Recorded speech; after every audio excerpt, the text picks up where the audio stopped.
আসসালামু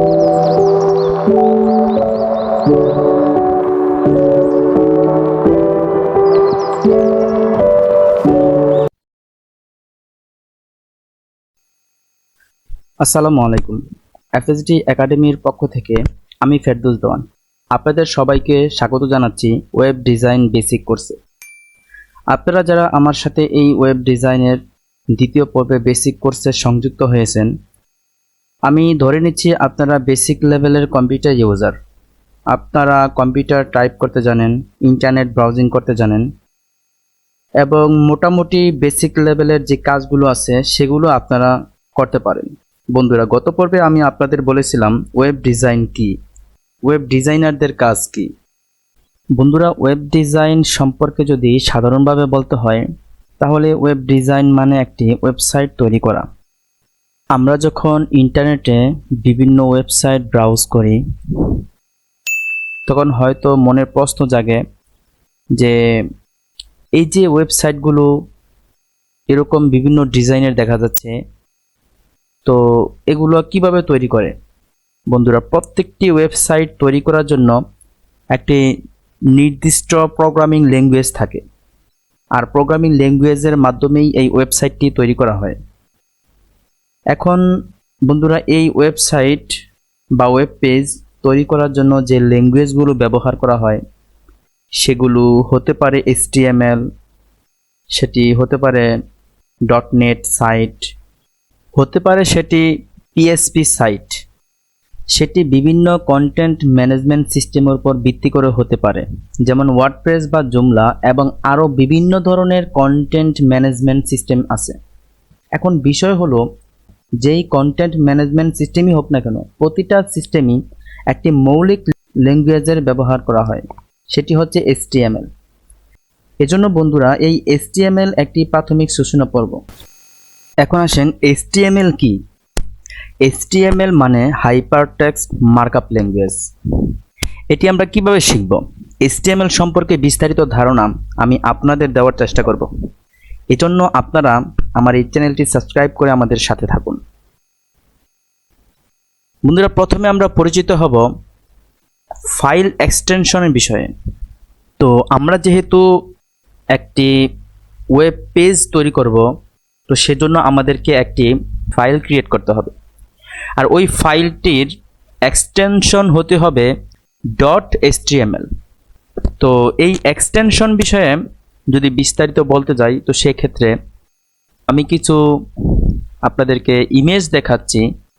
তো এখানে কিছু ইমেজ আছে, যেরকম এখানে আছে যে আমরা এই ইমেজটার যদি রিনেম করতে চাই, তো সেক্ষেত্রে দেখা গেছে যে এই ইমেজটার এখানে এই যে নামটা লার্ন HTML ব্লক করা, তো এটা হচ্ছে এই ইমেজের নাম। আর আনব্লক করা .jpg, এটা হচ্ছে এই ইমেজের এক্সটেনশন, অর্থাৎ এই ইমেজটা JPG, এখানে JEPG হতে পারে, PNG হতে পারে, PSD ফাইল হতে পারে। তো এক একটা ইমেজের এক একটা এক্সটেনশন থাকে। তো আমরা যদি ভিডিওর ক্ষেত্রে বলি, তাহলে ভিডিওর এক্সটেনশন হবে হচ্ছে MP4 বা বিভিন্ন আরও এক্সটেনশন হয়ে থাকে। তারপর যদি অডিওর ক্ষেত্রে বলি, তাহলে অডিওতে আছে হচ্ছে গিয়ে MP3। তো এরকম এক একটা এক্সটেনশন থাকে। যেহেতু আমরা একটি ওয়েব পেজ তৈরি করব, তো সেক্ষেত্রে আমাদের এক্সটেনশন হতে হবে, যেহেতু পূর্বে বলেছি যে .html। তো সেক্ষেত্রে আমরা আমাদের একটি ফাইল ক্রিয়েট করব। তো ফাইল ক্রিয়েট করার জন্য সেক্ষেত্রে আমরা এখানে রাইট বাটন ক্লিক করে নিউতে যাব। তো এখানে প্রথমে আমরা একটি ফাইল তৈরি করি। এই ফাইলের নেম HTML হতে পারে, HTML, যেহেতু আমরা ওয়েব পেজ রিলেটেড আমরা কাজ করব, তো সেক্ষেত্রে আমরা একটা ফাইল নেম দিলাম HTML। তো বাহিরে একটা ক্লিক করলাম। তো আমাদের এই ফোল্ডারের ভিতরে আমরা আরেকটা ফাইল ক্রিয়েট করব, সেটার এক্সটেনশন নেম হবে .html। তো এর জন্য আমাদের রাইট ক্লিক করে, মাউসের রাইট বাটন ক্লিক করে নিউতে এসে এখানে আমরা টেক্সট ডকুমেন্ট এখানে একটা ক্লিক করব। এখানে একটা ক্লিক করার পরে বন্ধুরা দেখেন আমরা যে এক্সটেনশনের বিষয়ে কথা বলছিলাম, এখানে এই যে ব্লক করা নিউ টেক্সট ডকুমেন্ট, এটা হচ্ছে এই ফাইলের নেম, ফাইল নেম। আর আনব্লক করা ডট টিএক্সটি, এটা হচ্ছে এই ফাইলের এক্সটেনশন। তো আমরা এই ফাইলের টিএক্সটি এক্সটেনশন থেকে আমরা ডট এইচটিএমএল এক্সটেনশন আনবো। তো সেজন্য কি করতে হবে, আমাদের কন্ট্রোল এ দিয়ে অল সিলেক্ট করে আমাদেরকে এখানে ডট এইচটিএমএল হবে ফাইলের এক্সটেনশন। তো নাম যে কোনো হতে পারে, যেহেতু আমরা একটা ওয়েব পেজ তৈরি করবো, তো সাধারণত ওয়েব পেজের হোম পেজটা ইন্ডেক্স হয়। একটা ওয়েবসাইটের পেজ অনেকগুলো থাকতে পারে, কিন্তু ইন্ডেক্স ফাইল একটাই হয়। তো আমরা এখানে লিখে দেব index dot HTML, index dot HTML. তো বাইরে ক্লিক করব, আমাকে বলছে যে আপনি কি এই ফাইলটি আসলেই এইচটিএমএল মানে কি ক্রিয়েট করতে চান, are you sure you want to change it? হ্যাঁ, তো আমরা ইয়েস দিব এখানে। তো বন্ধুরা আমাদের একটি এইচটিএমএল এক্সটেনশন একটি ফাইল তৈরি হয়ে গেল। তো এই ফাইলটার মধ্যে যেই লোগোটা দেখতে পাচ্ছি, এটা হচ্ছে মজিলা ফায়ারফক্স। তো মজিলা ফায়ারফক্স যেহেতু আমার কম্পিউটারের মধ্যে ডিফল্টভাবে মজিলা ফায়ারফক্স ইনস্টল করা আছে, তো সেজন্য এখানে মজিলা ফায়ারফক্সই শো করেছে। তো সেটা আপনাদের ক্ষেত্রে আপনাদের ডিফল্ট যেই সফটওয়্যার ইনস্টল থাকে বা যেই সফটওয়্যারটা ব্যবহার করেন ইন্টারনেট ব্রাউজিংয়ের ক্ষেত্রে, তো সেটা শো করতে পারে। তো এখন আমরা কি করব, আমাদের এই যে ইন্ডেক্স ডট এইচটিএমএল যেই ফাইলটা আছে, এই ফাইলটা আমরা ওপেন করব। তো এটাকে যদি আমরা ডাবল ক্লিক করি তো মজিলা ফায়ারফক্সে ওপেন হবে। তো বন্ধুরা আমাদের ফাইলটা ওপেন করার পরে এখানে কিন্তু আমরা সম্পূর্ণই ব্ল্যাঙ্ক দেখতে পাচ্ছি, সম্পূর্ণই আমাদের পেজটা খালি আছে। কিন্তু আমরা যদি অন্য কোনো ওয়েবসাইটে যাই, যেরকম উইকিপিডিয়াতে আমরা এরকম সুন্দর একটা ডিজাইন দেখতে পাচ্ছি, এখানে একটা লোগো দেওয়া আছে, এখানে সার্চ আইকন দেওয়া আছে, এখানে একটা হেডিং দেওয়া আছে ওয়েলকাম টু উইকিপিডিয়া। তো এখানে ইমেজে মোটামুটি পুরা ওয়েবসাইটটাই সুন্দর একটা ডিজাইনের মধ্যে আছে। সেখানে যদি আমরা প্রথম আলোতে আসি, প্রথম আলোতে এখানে একটা লোগো আছে, এখানে কিছু মেনু আছে, এখানে একটা হেডিং আছে, কিছু প্যারাগ্রাফ আছে, পিকচার আছে, মোটামুটি পুরো ওয়েবসাইটটি একটা সুন্দর ডিজাইনের মধ্যে। অর্থাৎ এটা পেজ, এই পেজটার মধ্যে কিছু আছে, হ্যাঁ কিছু আছে, এরকম প্রত্যেকটা পেজের মধ্যে যদি আমরা যাই তো কিছু আছে, কিন্তু আমাদের এই পেজটার মধ্যে কিছু নাই। তো এর কারণ হচ্ছে আমাদের এই পেজের মধ্যে আমরা কিছু রাখি নাই। যখন আমরা এই পেজের মধ্যে কিছু রাখবো, তখন আমাদের ওই যা রাখবো আমরা, আমাদের যে কন্টেন্টগুলো রাখবো, সে ওই কন্টেন্টগুলো আমাদের পেজের মধ্যে শো করবে। তো এই কন্টেন্ট রাখার জন্য আমাদেরকে কি করতে হবে, আমাদেরকে একটি এডিটর কোড ব্যবহার করতে হবে। যেরকম সাবলাইন টেক্সট হতে পারে, নোটপ্যাড প্লাস প্লাস হতে পারে, ভিজুয়াল স্টুডিও কোড। তো আমি আমার সুবিধার্থে আমি ভিজুয়াল স্টুডিও কোড ব্যবহার করি, যেটাকে সংক্ষেপে বিএস কোড বলে।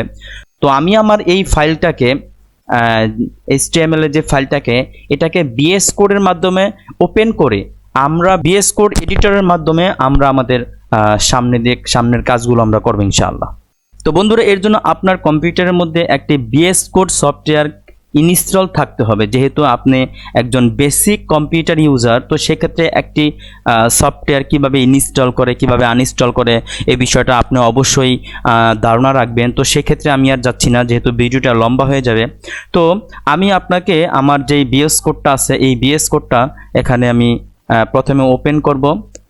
তো আমার বিএস কোডটা আমি ওপেন করেছি। তো এর জন্য কি করব, আমি আমার যে ফাইলটা HTML এর যে ফাইলটা করেছিলাম আমাদের প্রজেক্টের জন্য, ওই ফাইলটাকে ড্র্যাগ করে ধরে আমি এখানে ছেড়ে দেব। তো এখানে ছেড়ে দেওয়ার পরে আমার পুরো ফাইলটা এখানে চলে আসছে বন্ধুরা। এই যে HTML আমার ফোল্ডার নেম, এবং এখানে আমার একটা index.html আছে। তো এখানে আমি আমার যেই HTML, এই HTML এর মাধ্যমে আমি আমার কোড এডিটর দিয়ে আমি আমার যে কন্টেন্টগুলো আমি আমার ওয়েবসাইটের মধ্যে রাখবো। তো চলুন কিভাবে কি করব সেটা আমি আপনাদেরকে দেখাচ্ছি। তো বন্ধুরা আমাদের বিএস কোড যেই এডিটর কোড, এটার মধ্যে এখানে আমরা যা লিখব, আমাদের এখানে এই পেজের মধ্যে ওয়েব পেজের মধ্যে তাই প্রদর্শিত হবে। তো সেজন্য আমরা যদি এখানে লিখি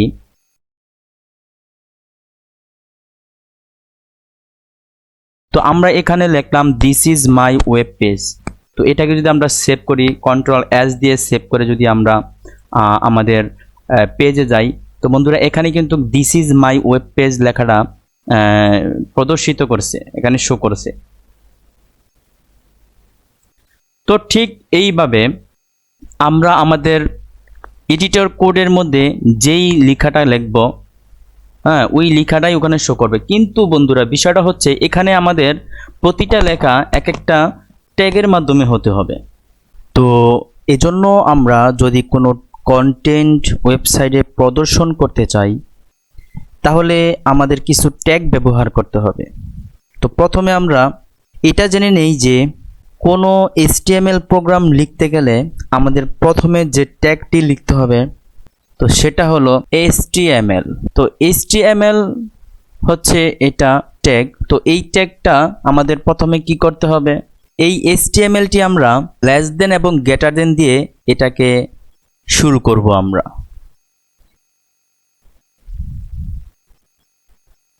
তো এটা হচ্ছে আমাদের একটা HTML ট্যাগ। তো বন্ধুরা একটা বিষয় আপনাদেরকে আমি জানিয়ে রাখি, সেটা হচ্ছে যে আমি কেন VS কোড ব্যবহার করি। আপনারা একটা জিনিস অবশ্যই লক্ষ্য করেছেন যে আমি যখন এখানে HTML স্টার্ট করেছি তো এন্ডিং এর জন্য আমার কিন্তু নতুন করে লিখতে হয় নাই। অর্থাৎ আপনারা এখানে একটু আমি ট্যাব দিয়ে স্পেস দিলাম। তো আমি যখন আমার এই HTML স্টার্ট করেছি অর্থাৎ শুরু করেছি, তো সেক্ষেত্রে শেষটা কিন্তু আমার লিখতে হয় নাই, এটা অটোমেটিক এভাবেই হয়ে গেছে। তো যাই হোক, এখন আমাদেরকে এই ট্যাগটির মাধ্যমে আমাদের যে কোনো কন্টেন্ট শুরু করতে হবে এবং এই HTML এর ভিতরে।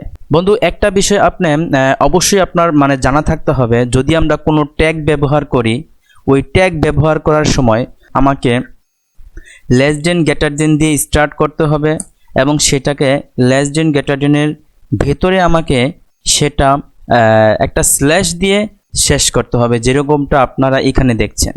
আমরা মনে করি এটা একটা ট্যাগ, যদিও এটা কোনো ট্যাগ না, আমরা ধরে নিলাম এটা একটি ট্যাগ। তো এই ট্যাগটা আমরা শুরু করেছি লেস দেন গ্রেটার দেন দিয়ে, তো সেটাকে আমরা শেষ করব হচ্ছে গিয়ে লেস দেন গ্রেটার দেন সাথে আমরা একটা স্ল্যাশ চিহ্ন দিয়ে নিব। তো এটা হচ্ছে এইভাবে আমাদের ট্যাগ শুরু করতে হয় এবং শেষ করতে হয়। যেহেতু ট্যাগ এটা আমাদের কোনো ট্যাগ না, তো সেজন্য এটা আমরা এখানে নাই রাখি, আমরা এখানে ডিলিট করে দিলাম। তো আমরা এখন যে HTML এর স্ট্রাকচার, যে বেসিক কোডগুলো আছে এগুলো আমরা প্রথমে জেনে নেব। তো বন্ধুরা যেহেতু আমরা HTML5 ইউজ করব, তো সেজন্য আমাদেরকে লিখতে হবে ডক টাইপ HTML। এরপর হচ্ছে কি আমাদের HTML লিখতে হবে, HTML ইন্ডিং করব হচ্ছে HTML।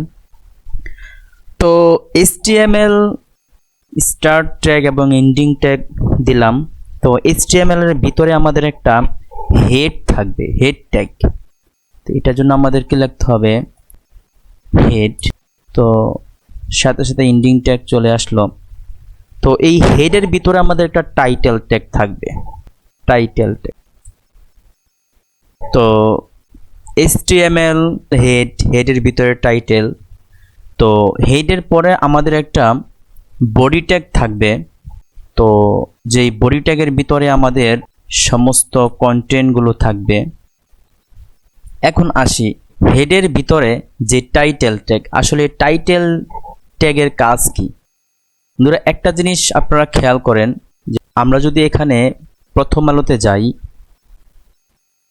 তো প্রথম আলোতে আমরা দেখতে পাচ্ছি যে আমাদের এই যে প্রথম আলো বাংলা নিউজ পেপার, এখানে কিছু একটা দেখা যাচ্ছে।